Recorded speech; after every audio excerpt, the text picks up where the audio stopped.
Before addressing parents and teachers at Untalan Middle School's PTA meeting Thursday night, Principal Jim Rages learned that his school was forced to close after a surprise inspection by Public Health.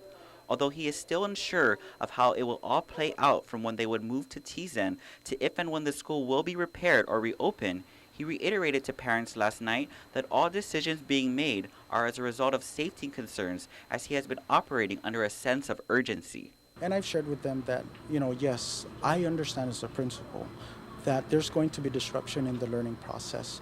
But if I had to weigh that against the safety of our children on a daily basis, the safety of our children is going to outweigh that. And just today, GFD did their own inspection of the campus, resulting in a notice of hazard, finding inoperable fire alarms, insufficient amount of fire extinguishers, inadequate emergency lighting, issues with doors that are part of emergency exits, and exposed electrical wiring.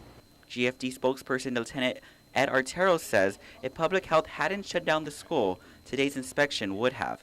Assistant Principal Valerie Kaipat says these violations are only a few from the list of problems plaguing the school for some time. Based on the report, you have leakage again, electrical panels that need to be upgraded, because you do know this is a 53-year-old campus, so it's no surprise that a lot of our infrastructure, our panels and so forth around the school need to be updated.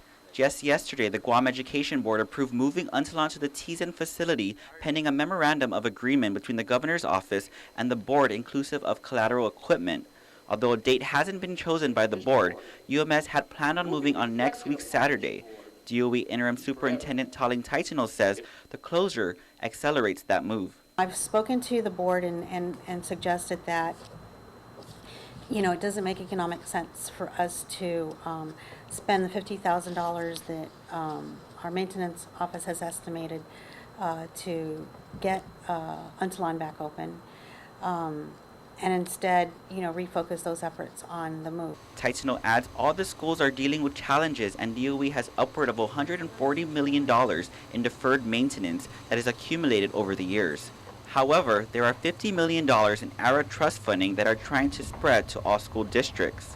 It was in March of last year where former DOE management team had anticipated repairs at Untalan to be worked on in the summer of 2011. Kaipat says that citations have been repeated violations and hopes there is some resolution as more than 1,000 students sit in the dark. It's a different ballgame at this point because we were issued a closure, and that's the biggest factor right now is the students are out of school. So we need to do everything we can to either decide whether we're going to be here with the repairs or, get that campus ready for us to move so that our kids can come back to school.